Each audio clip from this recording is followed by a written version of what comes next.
नमस्कार CSK news में आप सभी दोस्तों का बहुत बहुत स्वागत है। दोस्तों आज 8 अगस्त की जो बड़ी खबरों में बड़ी खबर आपको बता दें कि एक बार फिर से इंडिया टुडे ने सर्वे कराया है जिसमें चीन की धोखेबाजी से खफा देश की जनमत 60% लोगों ने चीन से युद्ध करने का ऐलान किया। तो चीन से युद्ध शुरू भी हो सकता है। दरअसल चीन के साथ बढ़ रहे गतिरोध के बीच सेना प्रमुख ने कमांडर्स को तैयार रहने के लिए कहा है। इसके बारे में आपको विस्तार से बताएंगे। और इस बीच एयर इंडिया प्लेन क्रैश हुआ है। जी हाँ, दरअसल आपको बता दें कि केरला में 2 टुकड़ों में बटा 14 लोगों की मौत, 123 घायल। पीएम मोदी ने केरला के मुख्यमंत्री विजयन से की है बात। ये दुखद खबर निकल के आई तो इसके बीच में ही चीन ने दे डाली अमेरिका को ही धमकी, ताइवान को हथियार दिया तो अंजाम बुरा होगा। इसके बारे में भी आपको बताएंगे किस तरीके से चीन अब घिरता चला जा रहा है। तो वहीं रसिया ने भी बड़ा ऐलान कर दिया है। अब उसने अपने एटॉमिक नियम बदल दिए हैं, यानी अगर आप मिसाइल दागेंगे तो वो परमाणु बम दागेगा।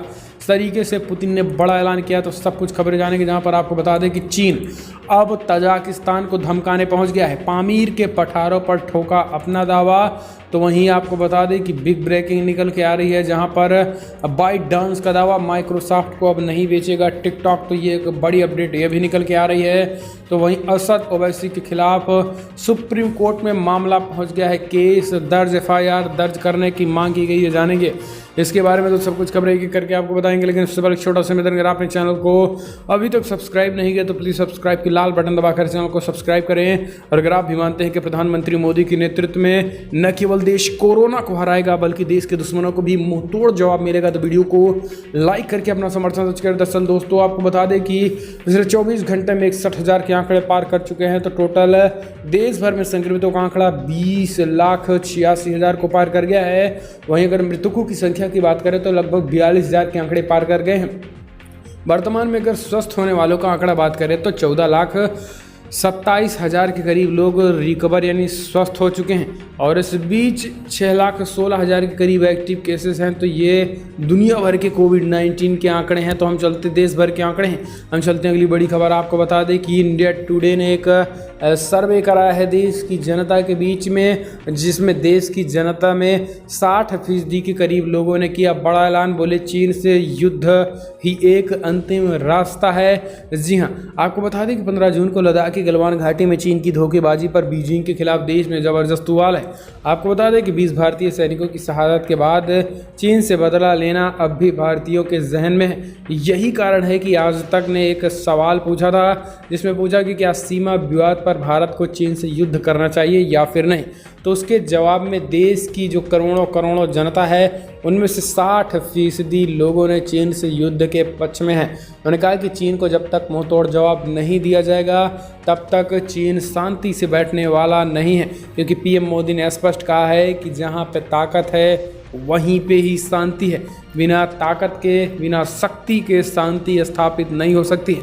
इस बीच हम चलते हैं अगली बड़ी खबर। आपको बता दें कि चीन के साथ बढ़ रहे गतिरोध के बीच सेना प्रमुख ने कमांडर्स को तैयार रहने की दी हिदायत। कहा कभी भी कुछ भी हो सकता है। भारत और चीन के बीच तनाव बढ़ रहा है। लगातार भारतीय सीमा में घुसपैठ की कोशिश चीन अब करने लगा है। वहीं सीमा पर जारी इस तनाव के बीच सेना प्रमुख जनरल मनोज मुकुंद नरवणे ने फील्ड कमांडर्स को हर स्थिति में तैयार रहने के निर्देश दे दिए। सेना प्रमुख नरवणे ने अपने फील्ड कमांडर्स को किसी भी स्थिति के लिए निपटने के लिए ऐलान किया। इसके साथ ही उन्होंने हर समय परिचालन की तैयारी रखने को भी कहा गया। सेना प्रमुख ने बॉर्डर पर उच्चतम परिचालन तैयारियों को बनाए रखने के निर्देश दिए। अरुणाचल प्रदेश के साथ ही चीन की सीमा को देखते हुए अपनी यात्रा के दौरान सेना प्रमुख ने फील्ड कमांडर्स को ये संदेश दिए थे।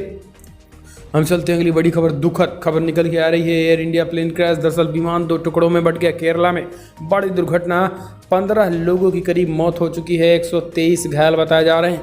पीएम मोदी ने संवेदना व्यक्त की तो केरला के मुख्यमंत्री से बात भी की है। आपको बता दें कि केरला के एयर इंडिया एक्सप्रेस पर एक विमान शुक्रवार को शाम को लैंडिंग के वक्त रनवे से फिसल गया। आपको बता दें कि हादसे के चलते विमान के 2 टुकड़े हो गए। हादसे में विमानन के दोनों पायलटों समेत 14 लोगों की मौत हो गई, जबकि 123 से अधिक लोग घायल हो गए थे।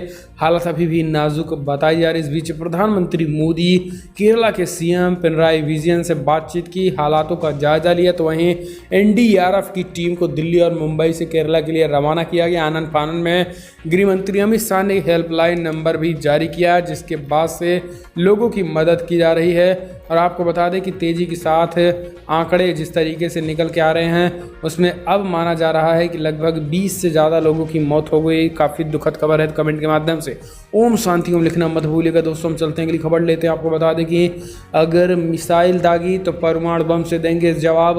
रूस ने अपने एटॉमिक हमले के नियमों में किया बड़ा बदलाव। दरअसल रूस ने अपने परमाणु नीतियों में बड़ा संशोधन करते हुए ऐलान किया है कि अगर उसके ऊपर किसी भी बैलिस्टिक मिसाइल से हमला किया तो वो पलटवार करने में परमाणु बम के साथ पलटवार करेगा। रूसी रक्षा मंत्रालय ने गुरुवार को परमाणु हमला करने की शर्तों में संशोधन की जानकारी देते हुए कहा है कि किसी भी हमलावर मिसाइल को परमाणु केस मिसाइल के रूप में माना जाएगा। रूसी रक्षा मंत्रालय के अनुसार रेड स्टार में टॉप मिलिट्री साइंटिस्ट अलेक्जेंडर खारापिन और रूस के जनरल स्टाफ सदस्य एंट्री स्टालिन के हवाले से लिखा कि किसी भी ऑटोमेटिक मिसाइल से हमले की सुरक्षा हम करेंगे। हम चलते हैं अगली अपडेट लेते हैं। आपको बता दें बिग ब्रेकिंग निकल के आ रही है जहां पर चीन ने दी अमेरिका को धमकी। ताइवान को अगर हथियार दिया तो अंजाम बुरा होगा। आपको बता दें कि कोरोना के बाद जिस तरीके से चीन और भारत में टकराहट बढ़ रही है, ऐसे में रिश्तों में खटास तब आनी शुरू हो गई है जब अमेरिका ने खुलकर ताइवान का समर्थन किया और अब ताइवान को उसने खतरनाक वेपन्स अमेरिका ने देने का ऐलान किया, जिसके बाद चीन पूरी तरीके से भड़क गया।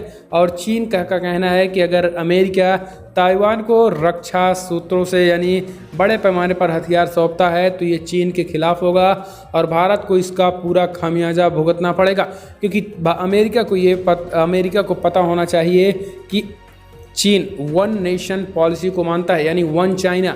अगर आप चाइना को मानते हैं तो ताइवान को इग्नोर करना पड़ेगा, या फिर ताइवान को मानते हैं तो चाइना को इग्नोर करना पड़ेगा। और इसी को देखते हुए अमेरिका को यह धमकी दी है कि अगर ताइवान का समर्थन किया तो चाइना को भूल ही जाना पड़ेगा। ये चाइना का ऐलान है। तो दोस्तों आप कमेंट के माध्यम से अपनी राय देना ना भूलें। हम चलते हैं अगली बड़ी खबर लेते हैं। आपको बता दें कि चीन ने अब तजाकिस्तान को धमकाया, पामीर के पठारों पर ठोक दिया अपना दावा। लद्दाख और दक्षिणी चीन सागर में पड़ोसियों की ज़मीन पर कब्जा करने की तैयारी में लगा चीन अब मध्य एशिया में भी अपनी विस्तारवादी सोच को बढ़ाने में लग गया। चीन के आधिकारिक मीडिया ने अब तजाकिस्तान के पामीर पहाड़ों पर अपना दावा शुरू कर दिया। इस बेहद गरीब मध्य एशियाई देश की चिंता बढ़ गई है। चीन ने और तजाकिस्तान ने वर्ष 2010 में एक समझौते पर हस्ताक्षर किया था। इसके तहत उसे पामीर इलाकों में 1158 किलोमीटर इलाका उसे मजबूरन देना पड़ा था। चीनी इतिहासकार जो वायलो चीन ने स्रोतों के हवाले से दावा किया कि पूरा पामीर क्षेत्र चीन का है और चीन को इसे वापस लेना चाहिए। चीन की सरकारी मीडिया ने छापे इस लेख में तजाकिस्तान के अधिकारियों की टेंशन बढ़ा दी है और इसको देखते हुए अब चीन की विस्तारवादी नीति भी और खतरनाक लग रही है। हम चलते हैं अगली अपडेट लेते हैं। ByteDance का दावा, माइक्रोसॉफ्ट को नहीं बेचेंगे टिकटॉक। फिलहाल टिकटॉक बेचने पर रोक। दरअसल टिकटॉक की पेरेंट कंपनी ByteDance ने यह दावा किया है कि माइक्रोसॉफ्ट को टिकटॉक के अमेरिकी ऑपरेशन बेचे जाने की खबर झूठी है। ByteDance का कहना है कि टिकटॉक को कोई नहीं खरीद रहा है और ये खबर बेबुनियाद है। हालांकि ट्रंप प्रशासन ने यह साफ कर दिया है कि 45 दिन के भीतर टिकटॉक किसी अमेरिकी कंपनी को बेचा जाए, नहीं तो इसे बैन कर दिया जाएगा। तो ये भी एक बड़ी अपडेट। हम चलते हैं अगली खबर लेते हैं। आपको बता दें सऊदी प्रिंस सलमान पर पूर्व जासूस की हत्या की साजिश रचने का आरोप। दरअसल आपको बता दें कि अमेरिकी की एक अदालत में दायर किए गए दस्तावेजों में आरोप लगाया गया है कि साद अल जाबरी को मारने की साजिश पत्रकार जमाल खशोगी की हत्या के तुरंत बाद रची गई थी। सऊदी अरब के एक वरिष्ठ अधिकारी रहे साद अल जाबरी 3 साल पहले भागकर निर्वासन में कनाडा चले गए थे। उसके बाद वो टोरंटो में रहने लगे। उन्होंने प्राइवेट सुरक्षा कर्मियों की सेवा भी ले ली हुई है। अदालती दस्तावेज के मुताबिक ये कथित साजिश तब असफल हो गई जब टोरंटो के पियर्सन इंटरनेशनल एयरपोर्ट पर यात्री के पासपोर्ट की जांच करने वाले अधिकारियों को कनाडा जाना चाहा और हिट स्क्वाड के लोगों पर शक हुआ। और इसी बीच आपको बता दें कि अब बड़ा आरोप लगने लगा है सऊदी के प्रिंस सलमान पर कि पूर्व जासूस की हत्या की उन्होंने साजिश रची थी। हम चलते हैं अगली बड़ी खबर। असद ओवैसी के खिलाफ अवमानना के केस को लेकर सुप्रीम कोर्ट में आज क्या बढ़ सकती है मुसीबत। दरअसल अयोध्या में सुप्रीम कोर्ट के फैसले पर बयानबाजी को लेकर AIMIM चीफ असद ओवैसी की मुश्किलें बढ़ती नजर आ रही हैं। ओवैसी के बयानों को कोर्ट की प्रतिष्ठा को कम करने और अपमान करने वाले बताते हुए सुप्रीम कोर्ट में अवमानना याचिका दाखिल की गई है। इसके साथ ही उनके बयानों को हिंदुओं की भावनाओं को ठेस पहुंचने वाला और मुसलमानों को भड़काने वाला बताकर कार्रवाई की मांग की गई है। एंटी टेररिस्ट फ्रंट इंडिया के प्रेसिडेंट वीरेश सांडिल और एक वकील की ओर से जारी याचिका में कहा गया है कि ओवैसी ने अयोध्या में भूमि पूजन से पहले एक न्यूज चैनल कोर्ट की पवित्रता और बुद्धिमत्ता को लेकर अपमानजनक बयान दिया। इसके खिलाफ FIR दर्ज होनी चाहिए। हम चलते हैं अगली अपडेट लेते हैं। आपको बता दें कि कांग्रेस और चीन के बीच समझौता। बीजेपी बोली तथ्यों को छिपा रहे हैं माँ बेटे की जोड़ी। जी हां, आपको बता दें कि कांग्रेस पार्टी और चीन की कम्युनिस्ट पार्टी के बीच हुए समझौते को लेकर अब बीजेपी ने कांग्रेस पर हमला बोला है। बीजेपी ने कहा है कि चीन और कांग्रेस के बीच करारनामा साइन हुआ है। बीजेपी ने सवाल किया है कि आखिर कांग्रेस क्या छिपाना चाहती है। बीजेपी प्रवक्ता संबित पात्रा ने कहा कि कांग्रेस और चीन के समझौते को लेकर CGI भी हैरान है। हमारे पक्ष को CGI ने भी मान्य ठहरा है। सोनिया गांधी और राहुल गांधी पर हमला बोलते हुए कहा है कि चीन के साथ संबंध में माँ बेटे की जोड़ी मिली हुई है और ये तथ्यों को छिपा रहे हैं। हम चलते हैं अगली अपडेट लेते हैं। आपको बता दें कि यूपी में समाजवादी अब ब्राह्मणवादी बनने जा रही। दरअसल ब्राह्मणों को रिझाने में जुटी है समाजवादी पार्टी। बनवाएगी परशुराम की 108 फीट ऊंची मूर्ति। दरअसल आपको बता दें कि अयोध्या में राम मंदिर निर्माण की शुरुआत 2022 के यूपी के चुनाव के लिहाज से बीजेपी के लिए बढ़त मानी जा रही है। ऐसे में प्रदेश की अन्य विपक्षी पार्टियों ने अभी से चुनावी रणनीति बनानी शुरू कर दी है। बताया जा रहा है कि समाजवादी पार्टी हिंदुओं और ब्राह्मणों को लुभाने के लिए परशुराम की सबसे ऊंची मूर्ति लगाने पर विचार कर रही है। पार्टी ये मूर्ति लखनऊ में लगाएगी।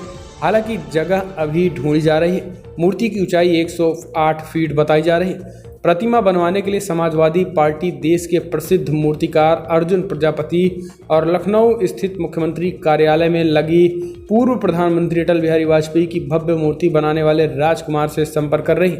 इतना ही नहीं, प्रतिमा बनवाने के लिए परशुराम चेतना पीठ ट्रस्ट बनाया जाएगा। इसके साथ ही इसके निर्माण कार्य के लिए चंदा जुटाने का भी काम किया जाएगा, जो पार्टी के नेताओं द्वारा ही संपन्न होगा। तो आप कमेंट के माध्यम से अपनी राय देना ना भूलें कि इससे समाजवादी पार्टी को फायदा होगा या फिर नहीं। हम चलते हैं अगली बड़ी खबर। आपको बता दें कि ईडी ने की रिया से 8 घंटे से ज़्यादा लंबी पूछताछ। ऐसा रहा सवाल कि अब रिया चक्रवर्ती पूरी तरीके से बौखलाई नजर आई। दरअसल शुक्रवार का दिन रिया चक्रवर्ती के लिए काफ़ी दिन दुख भरा रहा और सुशांत मामले के लिहाज से काफ़ी अहम था। ईडी ने रिया चक्रवर्ती से इस केस के सिलसिले में 8 घंटे से ज़्यादा लंबी पूछताछ की। एक्सेस से उनकी संपत्ति से लेकर उनके इनकम सोर्सेस के बारे में जानने की कोशिश की गई। रिया चक्रवर्ती ने ईडी को एक ऑडिट रिपोर्ट भी सौंप दी है। उस रिपोर्ट के जरिए रिया ने अपने खार वाले फ्लैट के बारे में कोई महत्वपूर्ण बातें बताई हैं। उन्होंने ईडी को जानकारी दी है कि उन्हें उस फ्लैट के लिए लोन कैसे मिला था। मालूम हो कि रिया पर ऐसे आरोप लगे हैं कि उन्होंने सुशांत के अकाउंट से 15 करोड़ रुपए निकाले थे। खबरों के मुताबिक इससे जुड़ी भी सवाल रिया से पूछे गए हैं तो उन्होंने कई बातें चौंकाने वाले खुलासे किए हैं। तो अब एक के बाद एक जो खबर आएगी तो हम आपको बताएंगे। हम चलते हैं अगली बड़ी खबर लेते हैं। आपको बता दें कि कमलनाथ पर भारी पड़ गई है राम भक्ति। कांग्रेस को जामिया निजामिया ने ही धमका दिया। दरअसल आपको बता दें कि अपने ही जनाधार को बचाने के लिए भाजपा के हिंदुत्व की काट खोजने में जुटे कमलनाथ और कांग्रेस को राम भक्ति काफ़ी भारी पड़ती नजर आ रही है। इस मामले में कांग्रेस को कुल वोट माने जाने वाले मुस्लिम वर्ग अब उससे नाराज हो रहा है। मामले में गौरतलब बात यह है कि स्थानीय स्तर पर मुस्लिमों की नाराजगी के बाद इस विषय पर सीधे जामिया निजामिया ने संज्ञान लिया। उन्होंने कहा कि कमलनाथ और कांग्रेस को जताते हुए कहा है कि मुसलमानों ने उन पर जो भरोसा किया था वो बेकार किया। अब मुस्लिम वर्ग को फिर से सोचने की ज़रूरत है। आपको बता दें कि जिस तरीके से ये मामला हुआ ऐसे में कांग्रेस पार्टी में बड़ा डेंट लग गया।